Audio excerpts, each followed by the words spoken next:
Hi, welcome to my home. My name is Julie and I am a mom to 10 kids. We eat all of our meals here, including snacks, so we go through a lot of sourdough.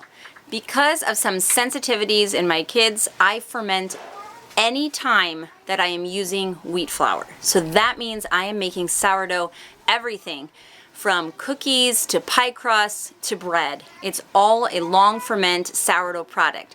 So this week I'm going to walk you through one full week of how I use my sourdough starter. So I have it out on the counter all the time. Every day I'm feeding it, every day I'm making something, and I am going to show you how we use it every single day this week.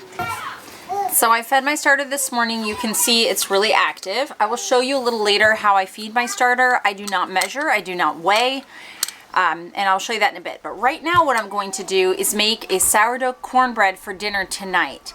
So I have needs in my family. I have an individual who cannot have sourdough unless it has truly been fermented. And so this I fed this morning, and so it has been fermenting in itself, the sourdough starter, all day. So I'm going to make a cornbread recipe that doesn't have any flour in it because I'm going to bake it right away. So if I would add flour to it without it having time to ferment, then it would give her a stomach ache. So I'm going to show you that recipe. We're going to mix this up and then we're going to feed it so that it's ready to ferment tomorrow's bread. Also, if you hear a lot of background noise, it's because I have 10 children. I have little ones and they are loud when they play. Bottom. It's just this one's a little hard to...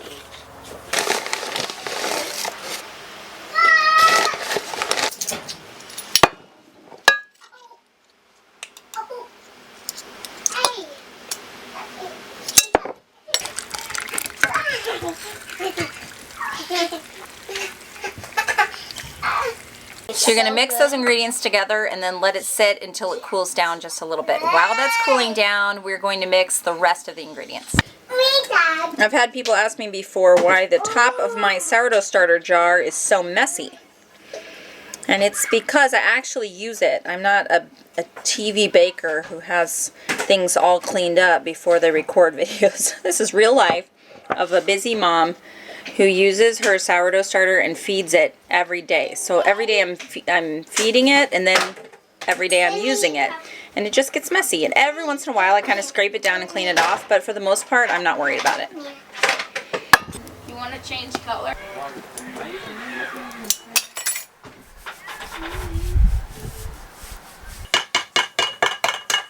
Well, Leah, why it ruins the edges is Albert's. I was given this giant cast iron pan, which I really like using for cornbread. I do a double batch in it. So I like to save a stick of just cheap butter.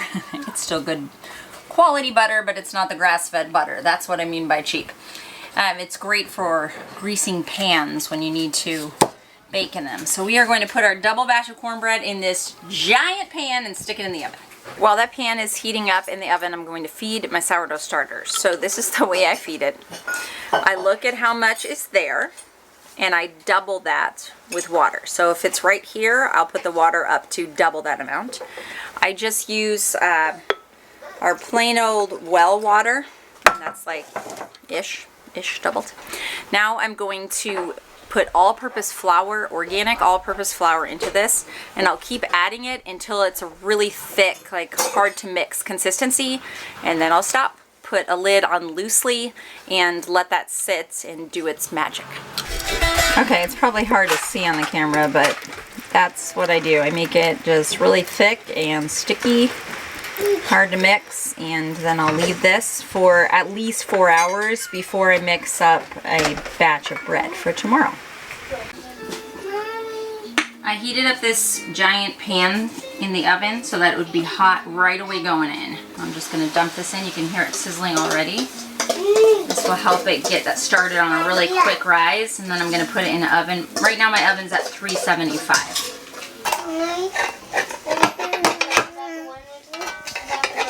Cheese. So last night I was so tired. I went to bed early and did not mix up any bread. But it was a good thing because the baby ended up getting me up very early this morning. And while I was up in the dark, my sourdough starter was still bubbly and good, so I went ahead and mixed bread. I didn't record it because, like I said, it was pretty dark. And I will be able to show you how I make this bread in this video anyway, because I make it about every other day, sometimes more often. We eat a lot. This is the only bread that we eat. So I will show you that. But right now what I want to show you is that it took all of my starter to make this bread, because it was, when I had fed it yesterday, I didn't feed it, I had used a lot of it, and so when I fed it, when I doubled it, it didn't make a huge amount, and so it was enough to make my 2 loaves of bread. But look at how low this is. Can you guys see that? There's almost nothing there. But that's okay, because this is the amazing thing about sourdough.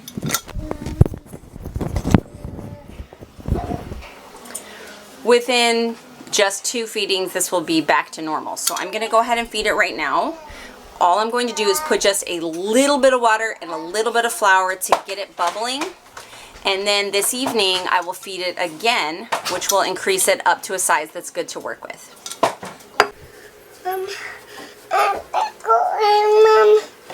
Are you ready for some bread? Yeah.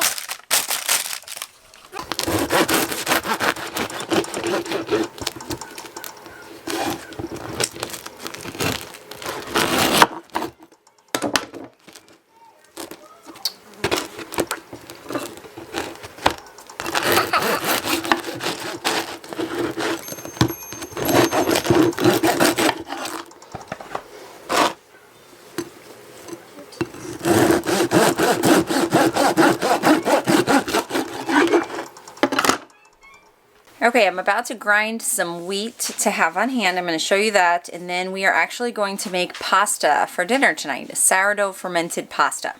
So this is the grain mill that I have. It's a Wonder Mill. You just assemble it really simply. Take this lid here. See, I use it so often I don't even clean it after I use it. I just thick. Once in a while I just tap it outside. It's good. Okay, it goes on this base here. It comes with a little like foam piece right here to collect the dust, but mine got lost a long time ago. Slap that thing on. And I'm going to be grinding these whites. This is hard white wheat berries. I have learned more this year about the nutritional benefits of fresh ground flour. I learned that it contains, I think it's 40 of the 44 like nutrients needed to survive. I mean, just the facts that I've been reading are incredible. It is so superior to just your pre-ground, you know, all-purpose flour that you're buying from the store. So good for you. However, it does create a very different product. So if you're looking for, you know, the flavors of sourdough that most people are used to, it's an all-purpose flour is what they're using. And so, as you would expect, because this has all the parts of the wheat berry, it doesn't have some of those removed. So you can see here. Okay, in this little berry, you have the outer, what is it, the hull? I don't know. I haven't looked up all the parts, but you have these little outer pieces that makes your wheat bran. I remember when I worked at the health food store and we would sell wheat bran in the bags people would take. So all of those different parts are still there when you grind your own flour, whereas the all-purpose has some of that sifted out and removed. So it's going to have a heavier flavor. So for me, a lot of the times I use mostly fresh ground flour, but some all-purpose. So I would do maybe like 60% of my ground flour and 40% of all-purpose or something like that, depending on what I'm doing. If I'm making like a pie crust, for example, for a special thing, like, you know, when I make the Thanksgiving pies or whatever, I will just use all-purpose. It's just kind of a treat, and it creates that light, flaky crust. So this is for my daily use. Sometimes I make bread loaves with only my ground flour, and we just enjoy a much heartier bread. If I'm going to be making a bread that I'm using for sandwiches, that's when I will typically mix in some of that all-purpose flour. So I just go back and forth. But right now we're going to grind a bunch up, and we're going to use some of it in the pasta that I'm mixing up for tonight. So this this little piece goes right inside of there.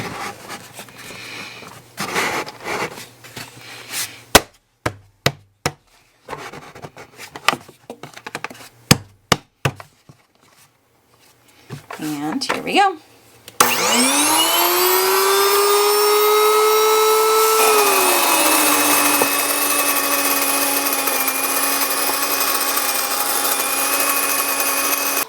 Okay, so that's what we have. Beautiful. Whenever I'm making grinding flour, I find that if I fill it all the way to the top, that's a good amount to fit in here and not overfill it. In this recipe, we are going to use 6 cups of flour. So we're going to do half of the fresh ground and half of the all-purpose. We're going to do 4 eggs. We're going to do our sourdough starter. I think it's a little over a half cup. Actually, the recipe that I have is from, let me think, it's Little Spoon Farms pasta recipe. That's the one I'm using. And she does her recipes by grams, which is really nice because I can just use my scale so I don't have to dirty any measuring cups. When I bake my daily bread, I don't really measure much of anything. I kind of eyeball it because I do it almost every day. And so, wow, you guys are really dark. Sorry about that. When I'm making other recipes, things like pasta or zucchini bread, then I like to use recipes that have the measurements in grams. So that's what we're doing right now. We are going to be doing 720 grams of flour. That's about 6-ish cups. But again, because I'm using half of my fresh ground flour, the weight's going to be really different. This is very, very light and aerated right now. And so 3 cups of this versus 3 cups of the all-purpose flour is going to be a different gram measurement. So it's going to be really helpful that I'm measuring this out with my scale by grams. Okay, we're going to put the bowl on the scale and hit tare. And that'll bring us to 0 so that we can start putting in our flour. I'm going to do about 300 or so grams of this. Okay, and now we'll do the rest of it with all-purpose. So the recipe calls for 720 grams. So we're going to get up to our 720.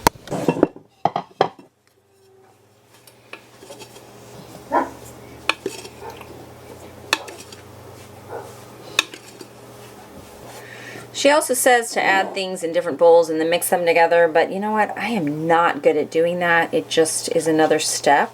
So I tend to just throw everything together and call it good. So we're going to add our 200 grams of starter.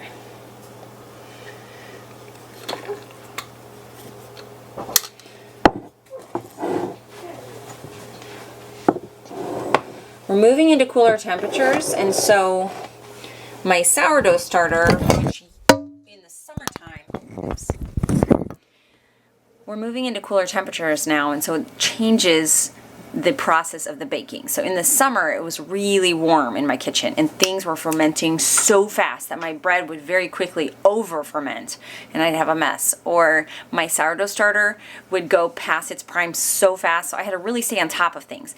Now that we're moving into cooler temperatures, last night it was, I think it went into the upper 30s. My sourdough starter is reaching its prime kind of bubbly, I'm sure there's a fancy name for it, stage very slowly. And so I was actually able to feed it before bed and went all the way, we're past breakfast, cleaned up from breakfast. It's like, 11 o'clock and I'm just now mixing this, which would be fine anyway because this pasta recipe you can use discard. That's kind of past its prime. So it doesn't really matter what state your sourdough starter is in.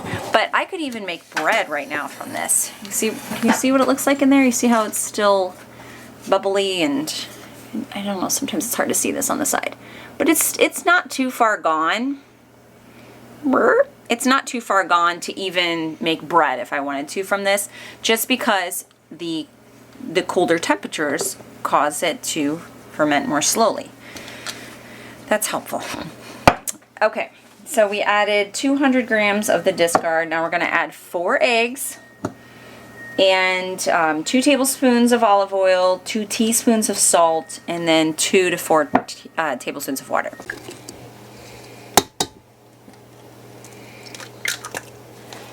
What did I say? Let's get my scale back. I'll do the scale instead so I don't have to measure. 30 grams of olive oil.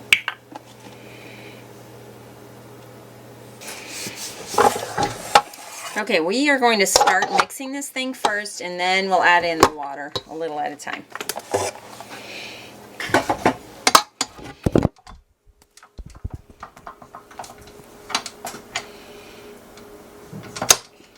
Jeremiah's my good helper today. I got it on. It's really quiet in here because everybody else went with Jason to pick up some sheep. We're getting some sheep from our friends. We've done this once before. They have more sheep to butcher, so they're going to pick up sheep. And then next year we're going to be raising our own. So exciting. Go ahead.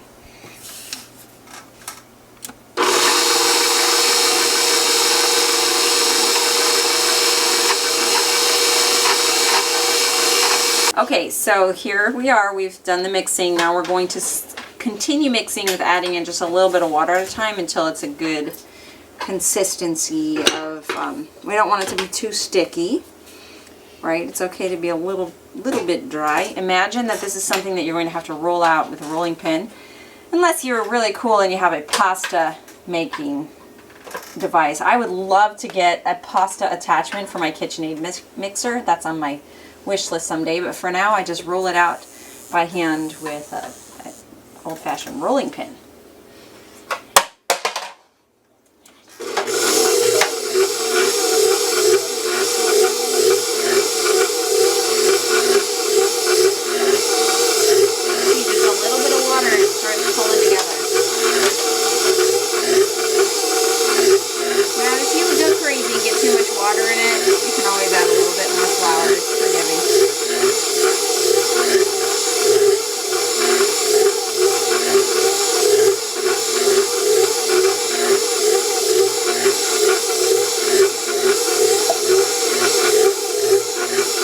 Okay, I'm going to call that good and mix the rest together by hand because I don't want to put a lot of stress on my KitchenAid mixer. Hey, are you mixer happy?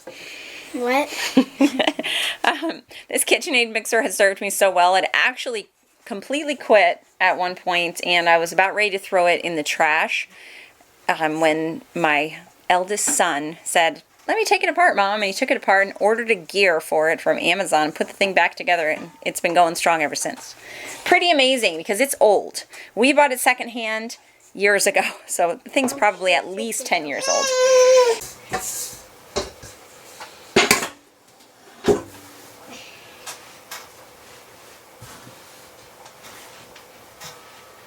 I'm going to let this ferment until late afternoon. Then I'm going to roll it out and hang the noodles to dry so that I can then cook them tonight. Since I still have a good amount of sourdough starter left, I'm going to use the rest of it to make a batch of scones that we can have with our brunch tomorrow. So I have everything here. The mixer's messy already. I like to do as much as I can all at once. Every Sunday, which is tomorrow, we do a big family brunch, and so it'll be really yummy to have some scones.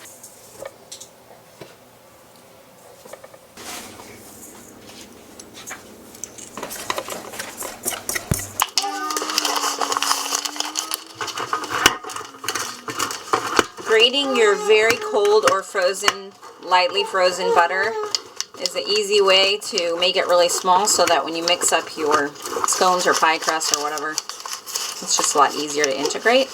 If I'm doing a big batch, I will use my food processor to grate all of the butter. Sometimes I also use half butter, half lard, but today I'm just using butter since I'm making a smaller batch.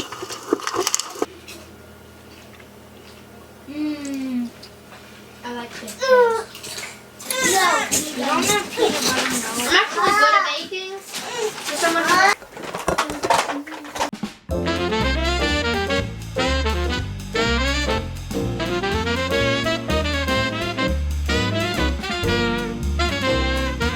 So Elsie helped me hang this up. We have an old little clothes drying rack that I use for hanging pasta, but you could hang it on even a hanger. There's so many different things you could drape it over to dry. It is Sunday. We're getting ready for Sunday brunch, but I am quickly mixing up a batch, what do you call this? Bread. Bread for later tonight. I promise I'm going to show you how I do this, but there's too much going on today, so today's not the day. But I will get to showing you this. I just want to let you know I'm mixing up bread for this evening, and then also feeding my sourdough starter. I fed it last night before I went to bed, and again, because of the cooler temperatures, I was still able to make bread this morning. It's starting to get a little flat, so it's probably not going to be the best bread I've ever made, but it'll get the job done. It'll get my family fed tonight, and yeah, I'll check back with you about how I make this bread. While that bread is kneading, I wanted to show you how the scones turned out. That'll be a nice little addition to our Sunday brunch this morning. You're getting it. You're getting it. Yeah. Back up.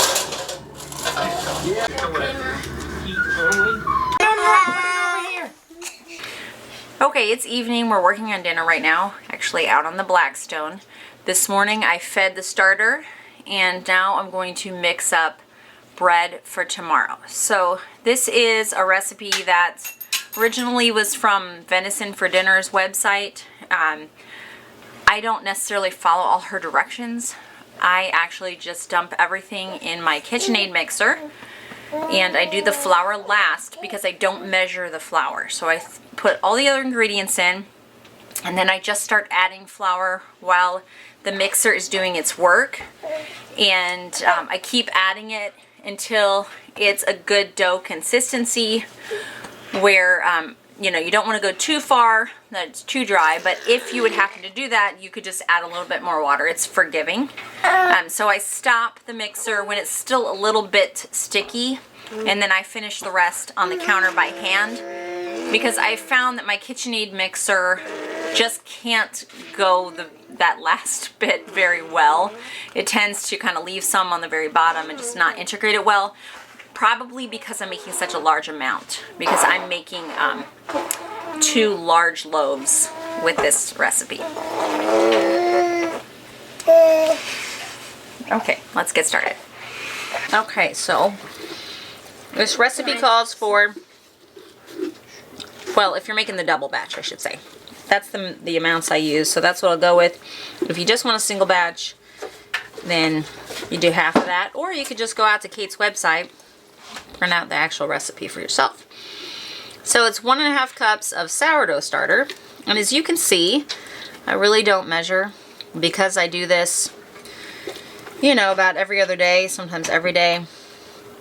I know about what it needs, and so I looked in my starter jar and I thought, okay, that's about 1.5 cups right there, so that'll be perfect. So I'm taking the most of it out and just leaving a little bit left there to feed for tomorrow. Alright, time to fry this up, I guess. We can get the meat off. Yep. Next thing I put in is the water. That's not the next thing in order on her recipe, but that's how I do it. I like to put my sourdough starter and my water together. Let me lift you down here so you can see. I like putting these together.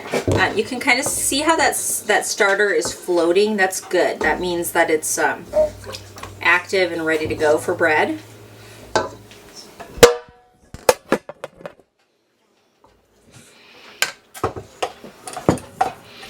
Okay. Now I'm going to start adding in the other ingredients, which is very quick. It is 1/3 cup each of oil and some kind of sweetener. So you could do honey or sugar, but you just want 1/3 cup of oil, 1/3 cup of sweetener, and then 2 tablespoons of salt. And then you can start the kneading and start throwing in your flour. I'm going to do half of my ground flour and half all-purpose flour today.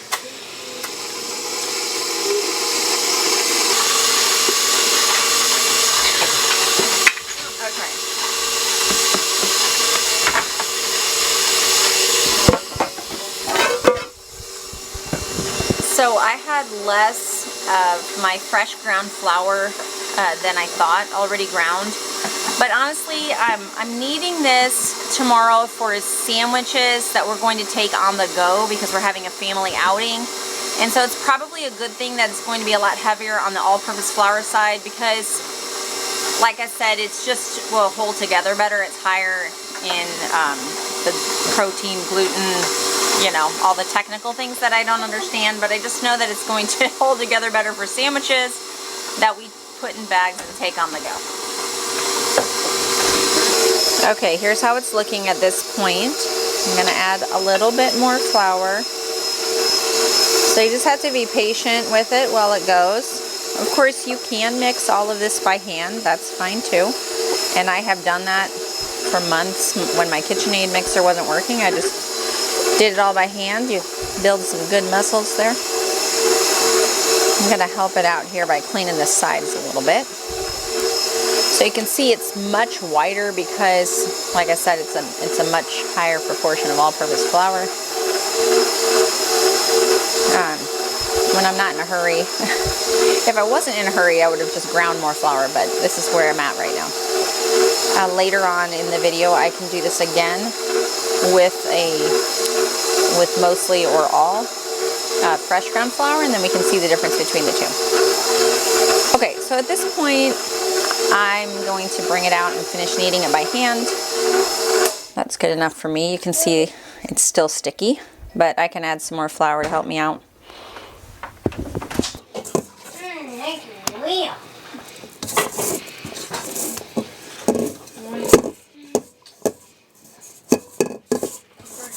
I'm mixing all of it into one. Yeah.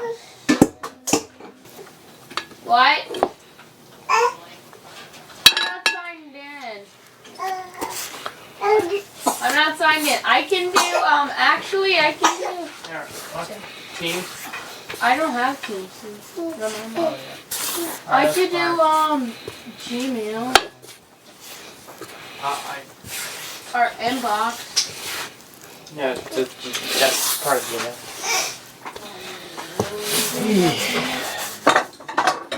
These are the new bowls and stuff. Scissors? There we go. Send to, who do I send it to? What are you logging? Okay, so all you're trying to do when you knead is build tension in your loaf. No. So I find it best to kind of push, pull, push, pull, push, pull. It builds tension without a lot of work for you. Now it's starting to really stick to me, so I'm going to get some more flour on my hands. Just push, pull some more. I push with my left palm and then pull back with my right hand.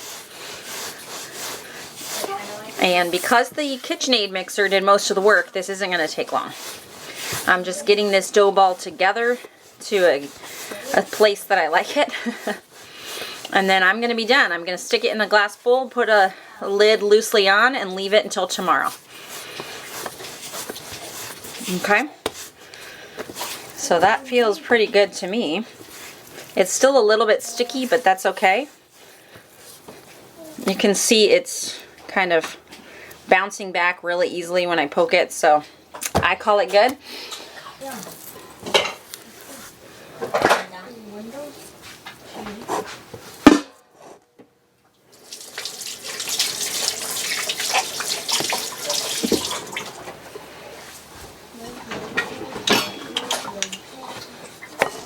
Good morning. So I got up this morning and I decided to make some of this bread dough into rolls. I literally just did this, but on a small scale with little balls.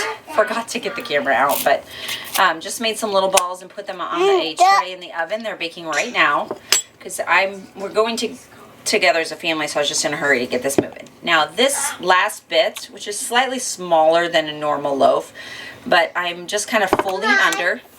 You could also do this on a counter, but this is how I'm doing it this morning, just to get some air in there. See those nice bubbles? Can you see that? And then I have this Banneton. Okay, my battery died as I was talking to you, but anyway, I just laid it, after I did that folding, I laid it upside down in this Banneton. So you can see it's a small loaf, but that's just what I had left after I made all of those rolls this morning.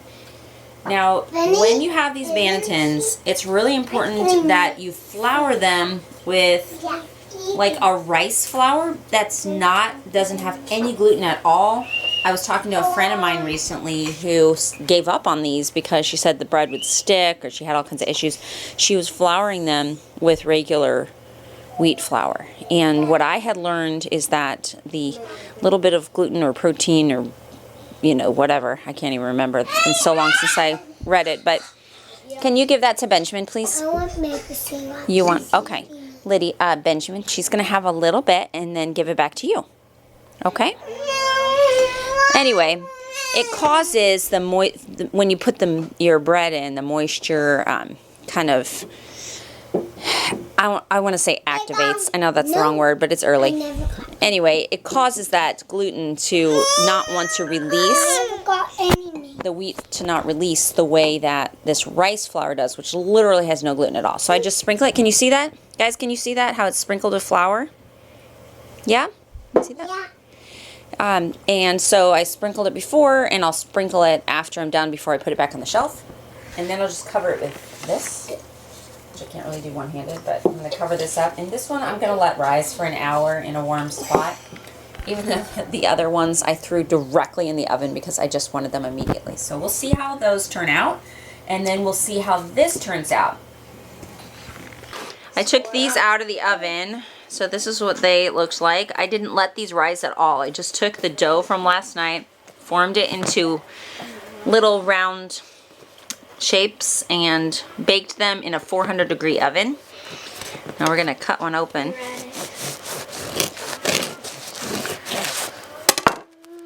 So these could be like a hamburger bun kind of thing. I'm going to make egg sandwiches with them by just putting fried eggs, seasonings, mayonnaise, cheese, you know, layer them up like that. So one really helpful tool when it comes to baking bread and wondering if it's done is just get a basic thermometer that you can stick into the bread when you think it might be done. You want the internal temperature to be at least 170 degrees. These were 190 degrees. I had left them in a little longer, but you want it at least 170 to make sure that your bread is baked all the way through. Okay, this is what the other bread looks like. You can see it is, you know, still cold in here. It hasn't risen a whole lot, but that's okay. So we need to get going. So ready or not, this bread is going to get baked. So there still has some give in it, so it could rise a lot more, but I gotta go. I gotta go. So I have a piece of parchment paper here. Just gonna turn it upside down on here. And look what's on it. That. And here it is. So we'll see how this bakes up. You can see it's flat, which is, it's typically more structured than that. But I'm sure with the weird cold temperatures and then warm and all the things that this bread had to endure today, I don't know. Lydia, can you not hammer it? Because it's not supposed to be hammered, okay? James, no. Yeah. I'm doing this one. Yeah, I'm so curious how this is going to turn out because this poor bread, it has taken a beating. Poor bread. Well, last night it got really cold, so the bread stopped in the middle of the night. It stopped its fermenting. And then I tried to let it rise this morning, and then it got warm in here. It's all mixed up bread. But we had the rolls with eggs and for breakfast, and they were delicious. So hopefully this will turn out the same. I'm going to stick it in the oven. So right now I have a Dutch oven already in a 400-degree oven, so the Dutch oven is hot.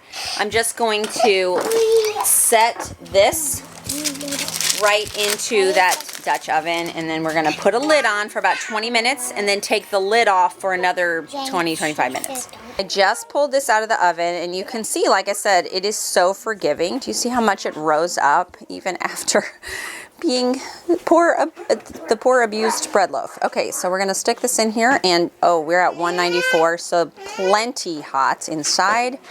I left this in, like I said, for 20 minutes with the lid on, and then 25 minutes with the lid off, and it is beautiful. So I'm going to lift this out so it doesn't keep cooking in this hot pan, and then I'm going to let it cool before I cut it. Always, I butter the crust. Samuel just came by and rubbed butter on the crust. Why do you like to do that, Samuel? Because it kind of softens the crust. Yeah. If he's ever around when bread comes out of the oven, he runs over to rub some butter on the crust. So if you like a little softer crust, that's what you Just can do. rub it all around the outside. Yeah, thank you. It's buttery. This morning I'm going to make sourdough pancakes. So I have a lot of sourdough starter because I did not make any bread last night. So I have a full container of sourdough starter, and I am going to make some pancakes straight from this. I won't be adding any flour to it. I will just be using the sourdough starter. Hang on a second. And we're gonna have this with it. We're gonna have maple syrup with it. For 2 cups of sourdough starter, I mix in 4 eggs, a 1/4 cup of melted butter, 2 tablespoons of honey, or you could use sugar, maple syrup, whatever you have, and a 1/2 teaspoon of salt. I'll mix that together, and then at the very end, right before we're going to put it in the skillet, we'll mix in a teaspoon of baking soda, and this will create an instant rise. Now, I have 3 cups of sourdough starter today, so I'm just going to adjust my recipe accordingly, and that's how many pancakes we will make. These 2 like to help. Let's just hope just eggs go in there, right? Whoa, that one kind of burst. That's okay, you're doing fine. There you go, good job. Very good. It won't stain, sweetie. So I found that if you just melt the butter in the pan that you're going to be frying them in, then you automatically have your pan ready to go and your butter's melted. So this is some of my homemade butter I just pulled out of the freezer, a little bit there.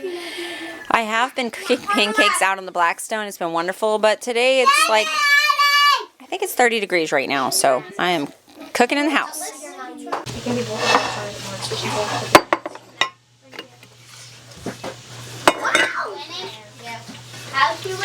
We can just end right now. End right now? No. Then I win. No. My turn. You can put your baking soda, to make sure there's no clumps in it, sometimes we put it in our hands and rub it, or if you have a little sieve, that would help, because you just, you know, baking soda clumps are no fun. Okay, so let's see what happens to this when we start. I don't know if you can see that. As soon as you start putting that baking soda in, it's going to start rising up. And then you want to just fry it immediately. Mom, I like these plates because they're not just like plates. Boy, my Boys, wake up! Hot chocolate's going fast. Milk chocolate drinks going fast, and pancakes and mixture. I wanted to show you this. This morning when I got up, I mixed up a loaf of bread using almost all fresh ground flour. I was going to do it 100%, but I actually ran out. I needed about a cup, maybe a cup and a half of all-purpose flour. I just wasn't in the mood to grind more. So this is how it turned out. It's heavier, but like I said, and it's a little bit more crumbly, but it has great flavor. So that's what it looks like. One thing that you don't get is a pretty, like, you can see on an all-purpose loaf, when you do the cuts in the top, it makes a real pretty design when it bakes. And I've noticed with the fresh ground flour that it just kind of, I don't know, any cuts you do either disappear, like you can see here, they almost disappeared, or it just kind of splits open. It's not quite as pretty, I guess is what I'm saying, on the top. However, like I told you guys, it's so much better for you, and it tastes good too. One thing that I want to point out is that with this fresh ground loaf especially, it's really important to let it cool before you cut it if you want your piece of bread to actually hold together. We had 2 loaves of this. One we got out of the oven and immediately cut hot because everybody was hungry, and it really was pretty crumbly. Whereas this loaf that has been sitting for several hours holds together a lot better. Thanks for spending the week with me. I think we'll do this again someday because there are so many fun recipes that I make that we didn't get around to making this week. So let me know in the comments if you'd like to see another one of these videos.